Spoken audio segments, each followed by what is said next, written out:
ओम शांति। जैन दर्शन और ब्रह्मा कुमारी ज्ञान के तीसरे दिन का पहला पाठ। आज का विषय है, क्या हर आत्मा अपने कर्मों की जिम्मेदार है। आज हम तीसरे दिन के कोर्स में कर्मों के बारे में जानेंगे कि जैन दर्शन कर्म का अर्थ, कर्म को किस प्रकार से व्याख्या करते हैं और ब्रह्मा कुमारी कर्मों की गति को किस प्रकार से व्याख्या करती है। तो क्या हर आत्मा अपने कर्मों की जिम्मेदार है?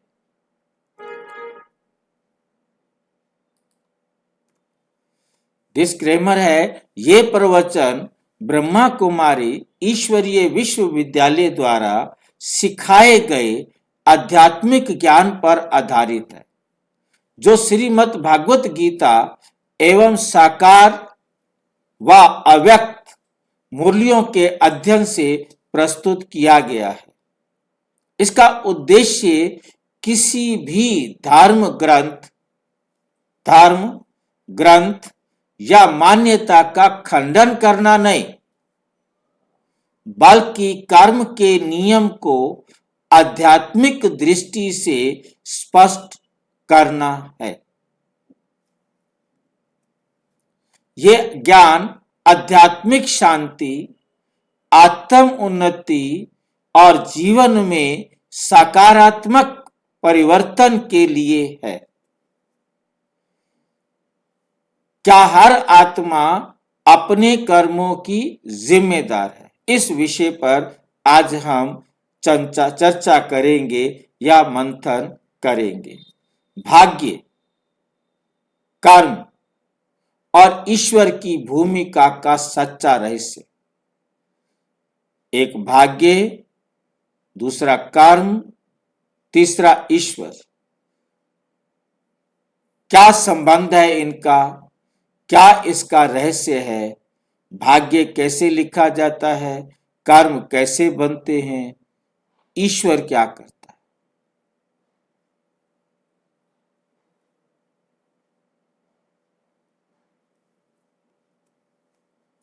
जीवन का सबसे सामान्य लेकिन सबसे गहरा प्रश्न, सबसे सामान्य लेकिन सबसे गहरा प्रश्न जीवन में हर इंसान कभी ना कभी ये प्रश्न करता है।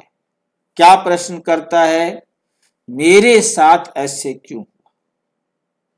मेरे साथ ऐसा क्यों हुआ? मैंने तो किसी का बुरा नहीं किया, फिर दुख क्यों? फिर दुख क्यों? क्या यह सब भाग्य है? क्या ईश्वर किसी को दंड देता है या नहीं देता? इन सभी प्रश्नों की जड़ में एक ही विषय है, कर्म की जिम्मेदारी। कर्म करने के लिए हर आत्मा स्वतंत्र है, परंतु कर्म का फल भोगने के लिए हर आत्मा परतंत्र।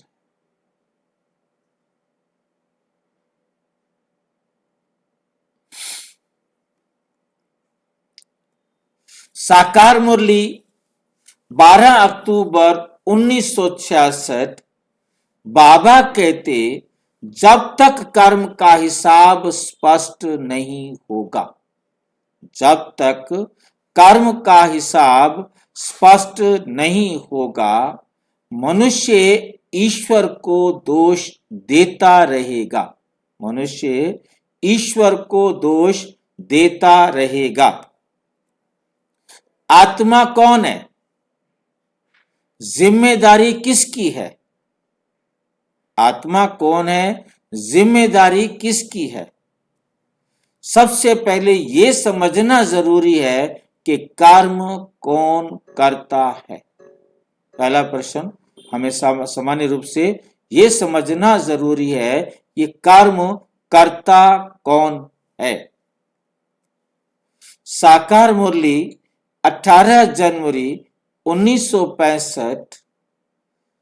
बाबा कहते तुम आत्मा हो।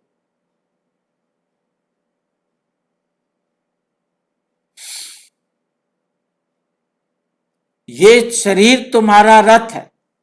तुम आत्मा हो, ये शरीर तुम्हारा रथ है। आत्मा की भूमिका, आत्मा सोचती है, आत्मा निर्णय करती है, आत्मा कर्म कराती है। आत्मा सोचती है, आत्मा निर्णय लेती है, आत्मा कर्म कराती है।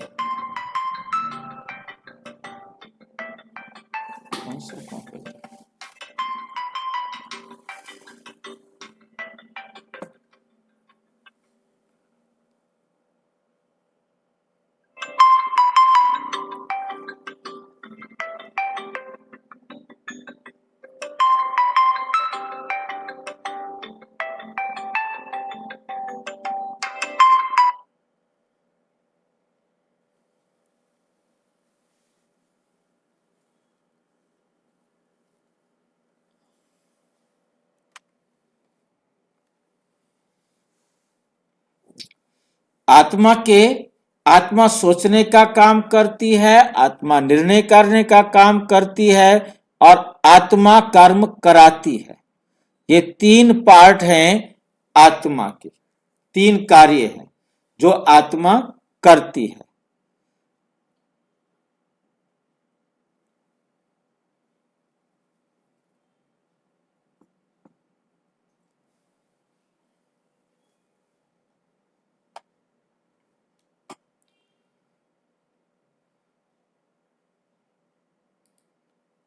आत्मा की तीन सूक्ष्म शक्तियां हैं। कौन कौन सी हैं? मन, बुद्धि, संस्कार। मन, बुद्धि और संस्कार।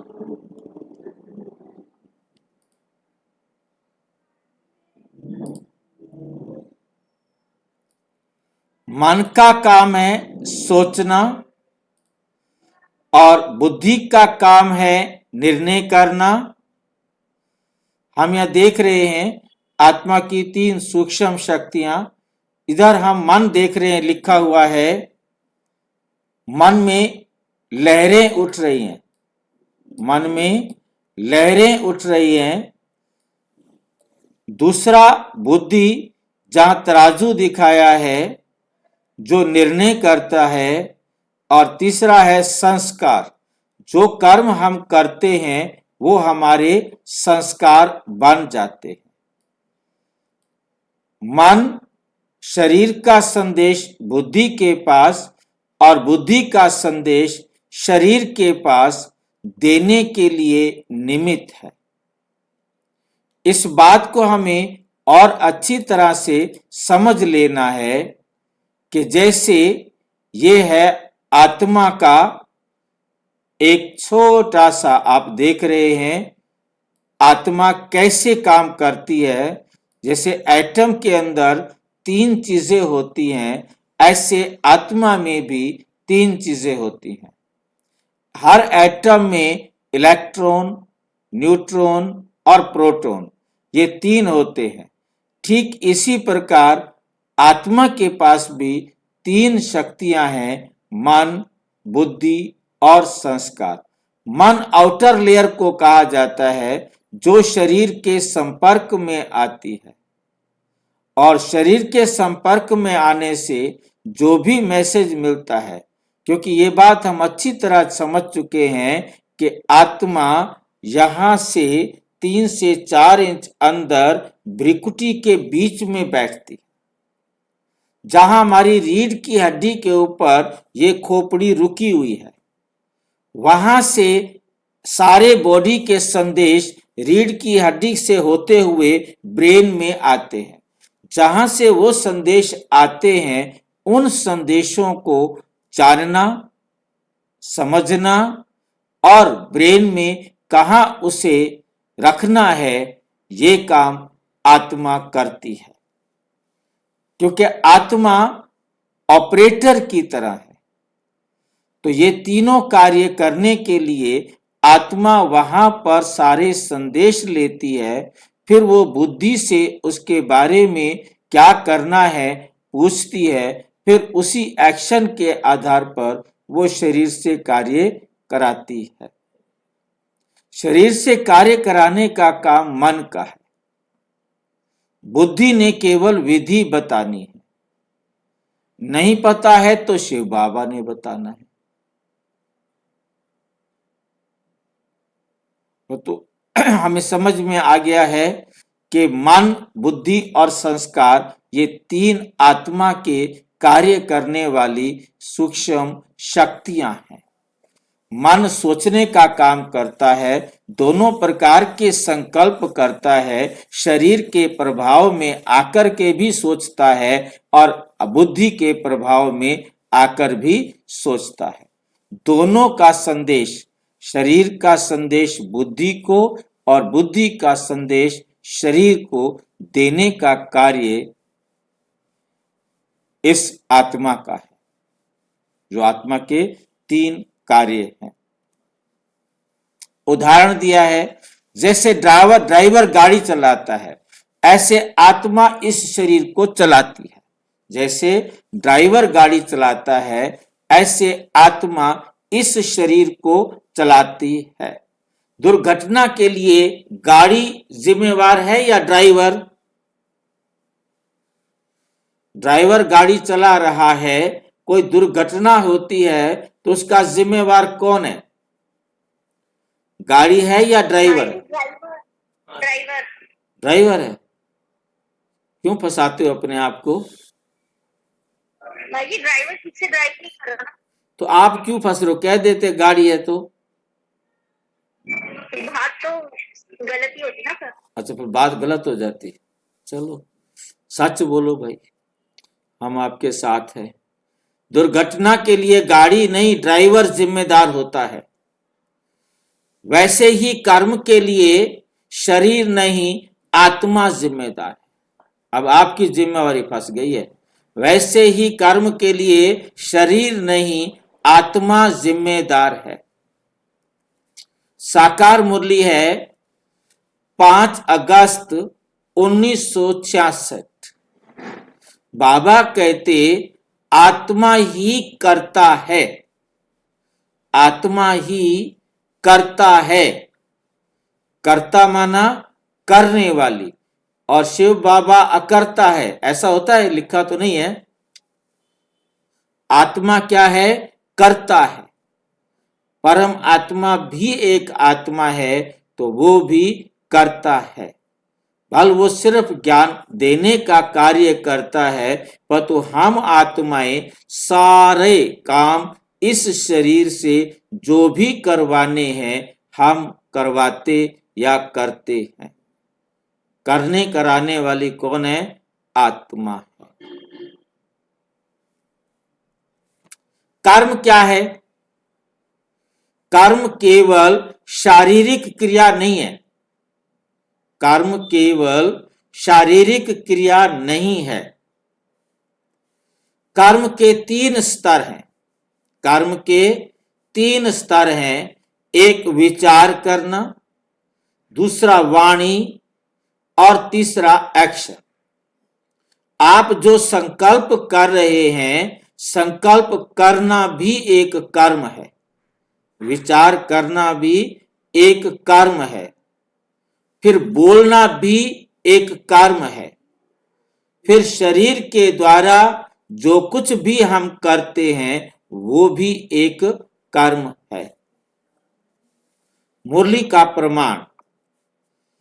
साकार मुरली 2 नवंबर 1966। सबसे पहले विचार बनता है, फिर वाणी बनती है, फिर कर्म होता है। पहले विचार बनता है, फिर वाणी बनती है, फिर कर्म बनता है। इसलिए विचार भी कर्म है। इसलिए बाबा क्या कहते, विचार भी कर्म है। आत्मा को तो कर्मों का हिसाब रखना पड़ता है ना। क्या हर आत्मा अपने कर्मों की जिम्मेदार है या कोई कोई आत्मा जिम्मेदार है?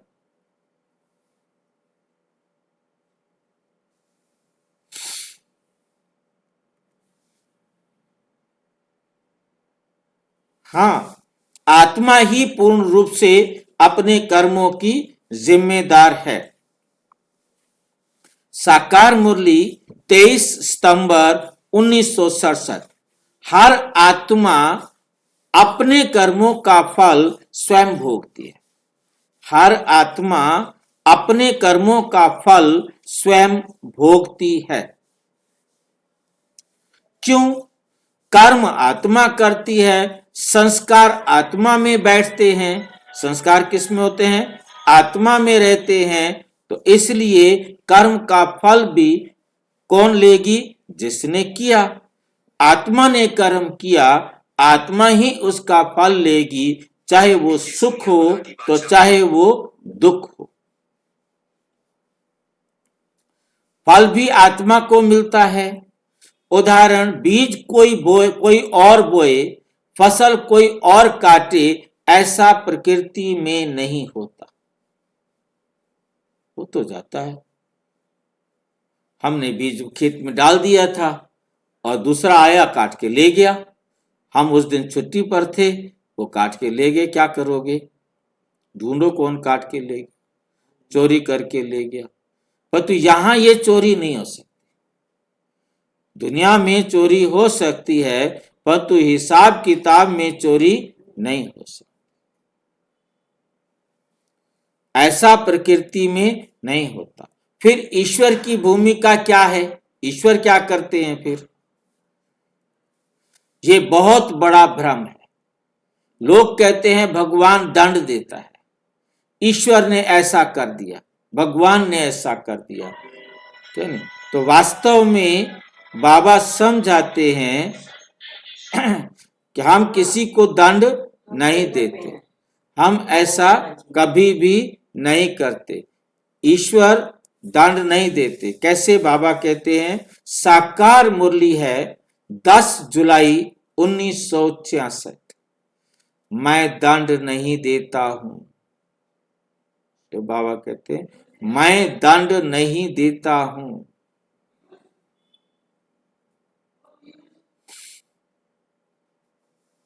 मैं कर्म का हिसाब समझाता हूं। शिव बाबा कहते हैं, मैं किसी आत्मा को दंड नहीं देता हूं, मैं कर्मों का हिसाब समझाता हूं, कर्म का ज्ञान देता हूं, गलत कर्मों से सावधान रहना, सावधान करना।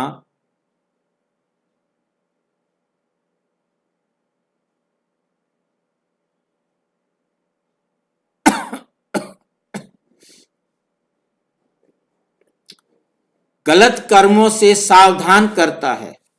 राजयोग सिखाकर कर्म काटने की विधि देता है। राजयोग हमें कर्म ऐसे सिखाता है जिससे हम अपने कर्मों से का काटने की विधि सीख जाए कि कैसे हमने अपने कर्मों को काटना है, कर्मों को काटना है।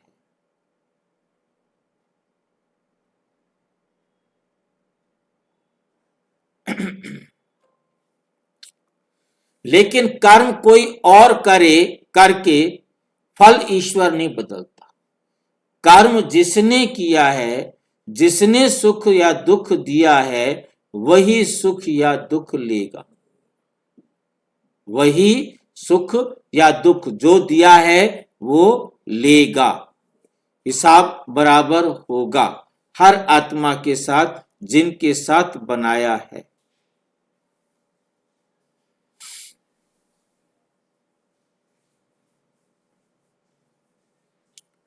भाग्य और कर्म का संबंध।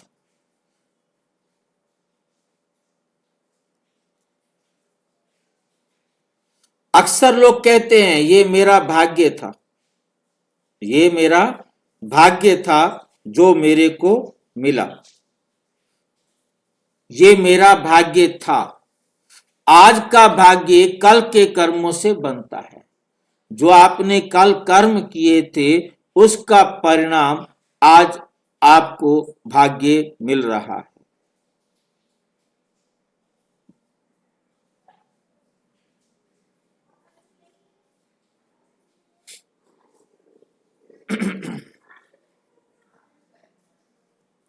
सत्य क्या है? वर्तमान कर्म। सत्य क्या है? वर्तमान कर्म। जो वर्तमान में हम कर्म करते हैं वो भविष्य का भाग्य हो जाएगा, वे भविष्य का भाग्य बन जाता है। वर्तमान भाग्य भूतकाल का कर्म। वर्तमान भाग्य क्या है? जो हमने भूतकाल में किया हुआ था उसका फल हमें अब मिल रहा है। वर्तमान में जो हम कर रहे हैं वो भविष्य में हमको मिलेगा। वर्तमान भाग्य भूतकाल का कर्म है। उदाहरण, जैसे अगर आज खेत में कांटे बोए, कल फूल नहीं उग सकते। कांटे बोए हैं तो कांटे ही मिलेंगे।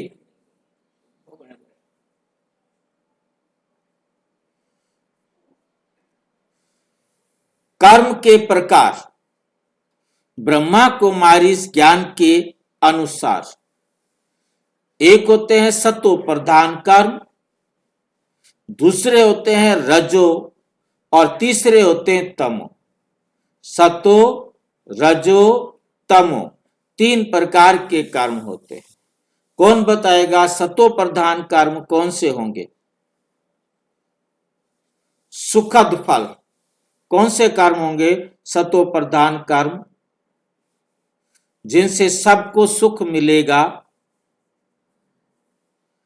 ऐसा कोई कर्म है? हाँ जी। हाँ तो भाई जी, जिसमें हम सबको आत्मा समझ के व्यवहार करते हैं। फिर आत्मा समझकर हम व्यवहार करेंगे तो क्या हो जाएगा? वो सतो प्रधान हो जाएगा। सबको सुख देना है। हाँ जी, सबको सुख देना है। सबको सुख देना है। कितने जनों को देना है? सबको, जो भी संबंधों में आएगा सबको। बाकी दूसरों को क्या अपने को? दूसरों को देना है तो अपने को मिल जाएगा। दूसरों को देंगे तो अपने को मिल जाएगा। चाहे अब अपने को दुख होता रहे कोई बात नहीं, फिर मैं दूसरे को सबको सुख देना है इस चक्कर में मैं रात को सोऊं नहीं, मैं सारी रात जागता रहूं, टेंशन में रहूं, ज्यादा काम करूं। ये दुख अपने को दे करके दूसरों को सुख देना ठीक है? भाई जी, ऐसा कर्म करना जिससे आत्मा की उन्नति होए। इसके लिए कई बार आपको बताया कि सुख, सतो प्रधान सुख वो होते हैं मेरे सहित सबको सुख मिले। मेरे सहित जो भी मेरे संबंध संपर्क में आए उनको ये संदेश पहुंचा सकते।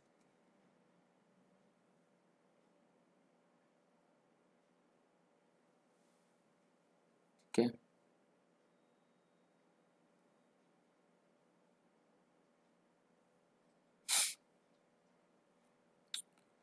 तो सत्व प्रधान सुख हुए ऐसे कर्म जिन कर्मों को करने से मेरे सहित सर्व को कल्याण हो, सर्व को सुख मिले।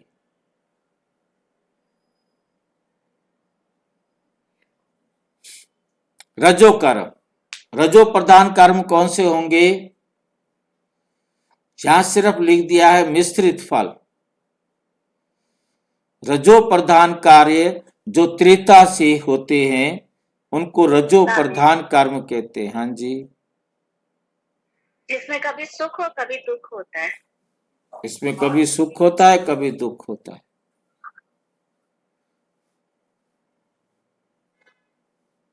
मुझे सुख मिले,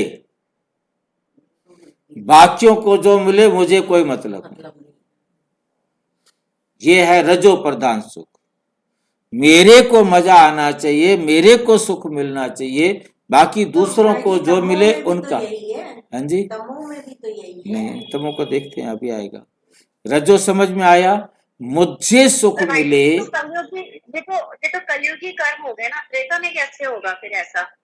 नहीं, ये त्रेता में नहीं होगा। रजो कर्म जो है ऐसे कर्म होंगे जिनसे मुझे सुख मिले, बाकियों का मैंने ठेका नहीं लिया।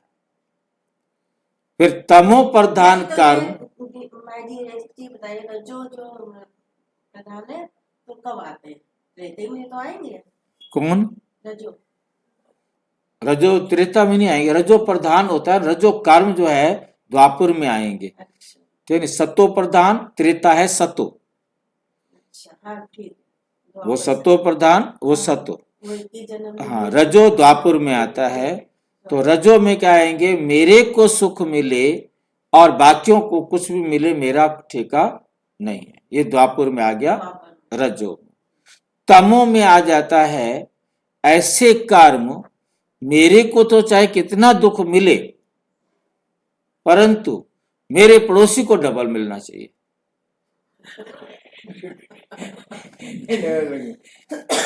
मेरी दीवार गिरती है, गिर जाए कोई बात नहीं, परंतु जो पड़ोसी की जो भैंसे बंधी हुई है ना, वो मर जाए। ये है आज की दुनिया। आज की दुनिया ये है तमो प्रधान दुनिया। मेरे को तो चाहे कितना भी नुकसान हो, परंतु पड़ोसी का मेरे से डबल नुकसान होना चाहिए। अगर विचार ऐसे लोग सबके विचार ऐसे यहाँ का क्या रहता है जी? तो तभी तो नर्क कहलाता है ना। आज सारे क्या हैं, मेरे को कुछ भी, इसका तो मैं पूरी तरह बता दूंगा ये क्या समझते हैं अपने आप। तो दुखद लोगों में ज्ञान समझ में भी नहीं आता, चाहे घर के ही हो, चाहे जितना उन लोगों से जाए करे, क्या है इतना ध्यान देते हो हर चीज पे, लेकिन उनके ध्यान देना है तो हमें देना है। जब हाँ टाइम लगा रहे हैं, हाँ फिर बाबा ने इतनी दूर से भेजा है,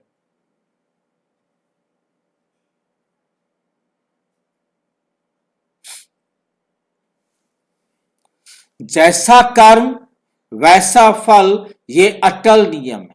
जैसा कर्म करेंगे वैसा फल, ये अटल नियम है। इस नियम को कोई भी टाल नहीं सकता।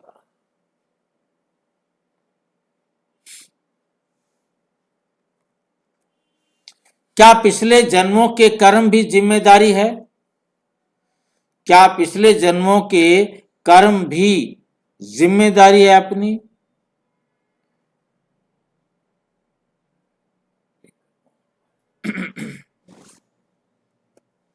हाँ, साकार मुरली है 27 मार्च 1967। ये जन्म भी पिछले जन्मों के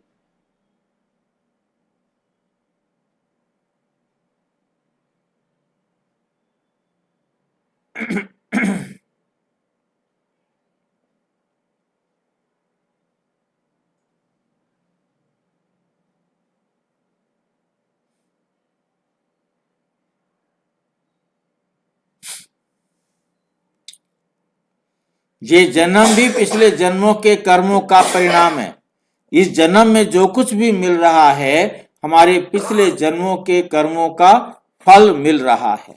इसलिए किसी का जन्म सुख में, किसी का दुख में। ये ईश्वर का पक्षपात नहीं, ये कर्म का हिसाब है। ये कर्म का हिसाब नहीं,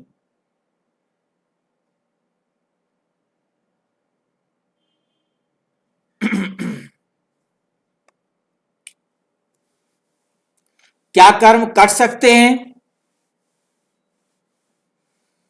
क्या कर्म कट सकते हैं? सबसे शुभ समाचार यही है कि कर्म कट सकते हैं।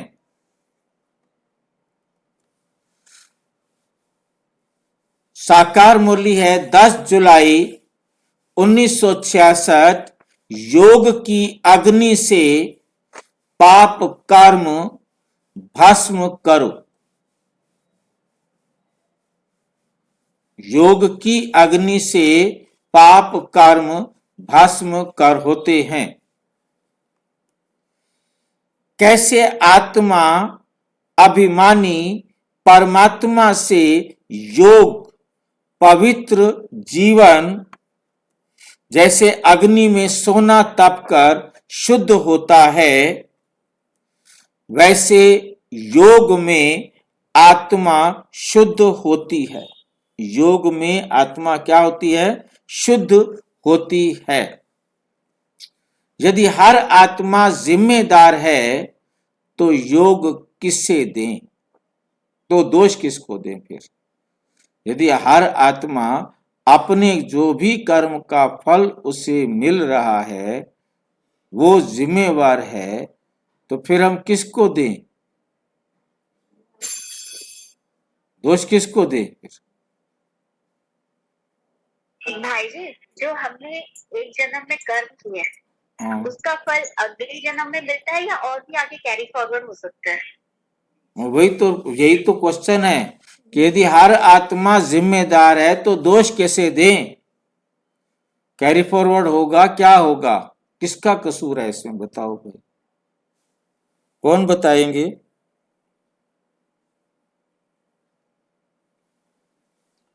कौन बताएंगे?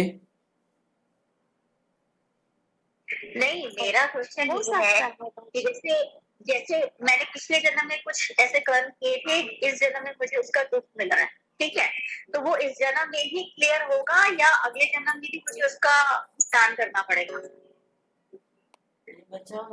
करना पड़ेगा। उसके लिए समझाया था आपको कि एक होता है आत्मा का जीवन काल, एक होता है शरीर का जीवन काल। ये जो दुनिया में हम देखते हैं 60 जन्म, 100 जन्म, 100 साल, 60 साल, 80 साल, 70 साल, 15 साल, 10 साल के बाद शरीर छोड़ दिया, ये शरीर का जीवन काल हुआ।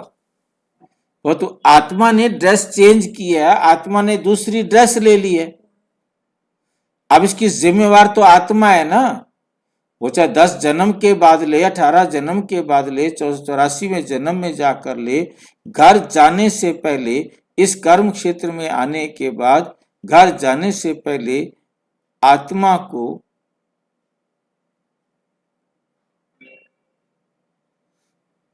अपने कर्मों का फल तो लेना ही पड़ेगा ना। ठीक है, तो जिम्मेदार कौन है? आत्मा। तो दोष किसका है? जिसने कर्म को ठीक नहीं किया।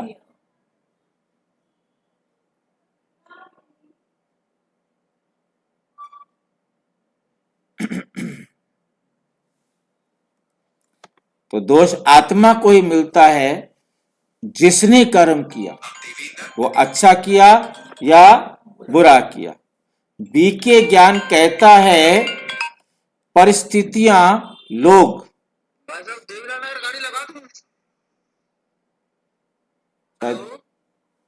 देख लो देवीलाल लगा दो या सवेरे मैं कल जाना है लेता जाऊंगा। ठीक है, यहीं खड़ी है। ठीक है। ठीक है बस। बीके ज्ञान कहता है परिस्थितियां, लोग।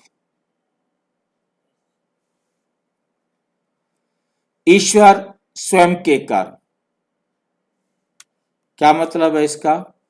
बीके कहता है, ज्ञान कहता है परिस्थितियां या लोग, ईश्वर स्वयं के कर्म। दुनिया वाले कहते हैं ये सारी बातें ना, कोई कहता है परिस्थितियां, कोई कहता है जी लोग सारे दुख देने वाले हैं, कोई कहता है ईश्वर, कोई कहता है स्वयं के कर्म। सबके अलग अलग मत है। अव्यक्त मुरली है 15 फरवरी 1973 की। बाबा कहते ज्ञानी आत्मा कभी दोष नहीं देती, वे जिम्मेदारी स्वीकार करती है। जो आत्मा है वो अपनी जिम्मेवारी स्वीकार करती है। कई कहते परिस्थितियां ऐसी थी ना, क्या करता, लोग इतने गंदे थे ना, क्या करो, ऐसे दोष देते रहेंगे। बाबा कहता नहीं भैया, तुम खुद जिम्मेवार हो।